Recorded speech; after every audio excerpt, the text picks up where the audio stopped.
Today marks the day that the original Star Wars trilogy comes to DVD again. After years of suffering, the original, unaltered Han shoots first version is back, but there's a catch. It's not remastered, and you have to buy the old DVDs all over again.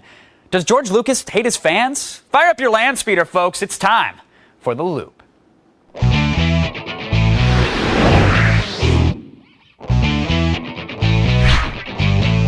Editor for DigitalBits.com, Bill Hunt, from San Francisco, California, columnist for Wired News, Lore Schoberg, and co-owner of TheForce.net, Josh Griffin. Gentlemen, welcome to The Loop.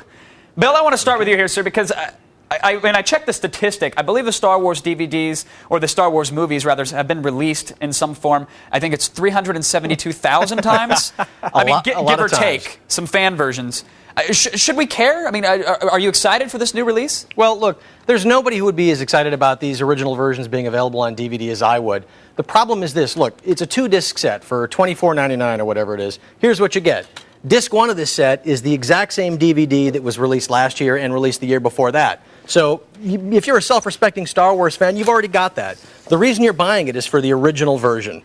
And the problem with this is, this was the last transfer that was done of this. The one that they used for this DVD is the same one that was done in 1993 for a previous Laserdisc set. Now, the reality is in 10, 15 years, technology has moved on quite a bit. And they're basically, there are bootleg DVDs that you can buy on eBay for $5 that look as good as this. All right, now, Bill, I hear your point there, but Laura, I mean, some people are saying, hey, look, we've asked for these versions, they're getting them.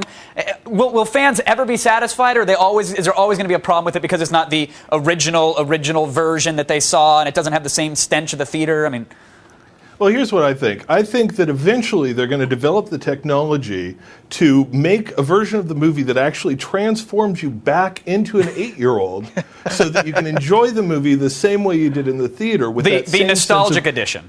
Exactly, the joy and the wonderment. But until we get to that point, people are going to keep buying whatever George Lucas spurts out in order to try and recapture that feeling. Guys, I think they're not missing the point here. I appreciate that, Lore, but really what we're talking about here is the original Star Wars films finally coming to DVD. I mean, nothing else Star Wars is going on right now. There's no movies. The TV show's not here yet. Why not go back in time? I mean, literally almost 30 years and bring back these movies from the past.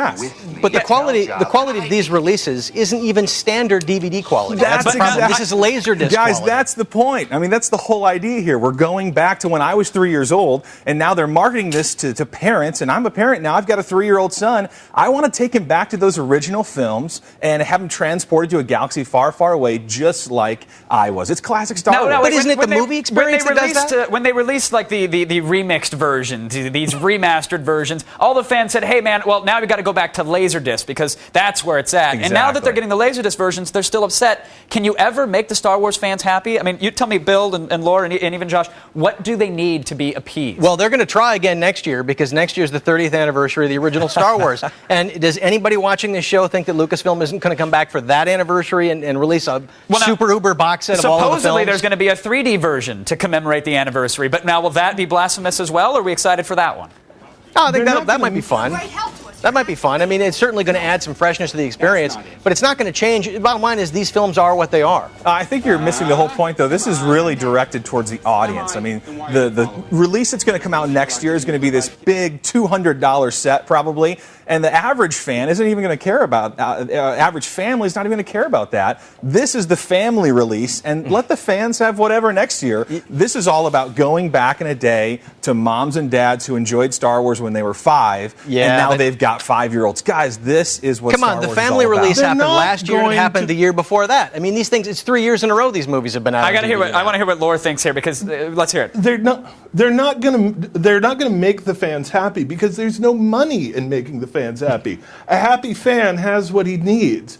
These people are going to sell you whatever you're going to take. They will kill the goose that laid the golden egg. They will cook it. They will eat it, and they will sell the bones on eBay. As long as you're willing to pass them the money, they'll take it. And the reality is, look, Star Trek is a perfect example of a franchise that has been like too much product and milked to the bone. You're killing me, Bill. Come on. You got to be careful. This is Star Wars, and you can go to the well one too many times, I think. So if George were to go back and clean up the original versions and remaster those and give you the Dolby 5.1 that you want, then would the fans finally stop with the petitions, do you think? I think they would, absolutely. I mean, all we're asking for is, I think, quality that is just a standard level of DVD quality today. It's not some kind of sparkly unobtainium technology. We're not asking for, to have more effects tweaks done. Just, deliver decent quality compared to what the format is capable of. Don't you think that's what we're going for, though? We want film grains, we want bad focuses, we want the old special effects. Well, there's a difference between film grain and just decent DVD resolution. If there's one thing I've learned, nobody is ever going to be happy when it comes to Star Wars. And despite all this, you know that when the high def and the Blu-ray DVDs come out, something else is going to get changed, and we're going to have this discussion all over again. So we're going to wrap this one up for now. But thanks to our guests, Bill, Josh, and Lore, for keeping us in the loop.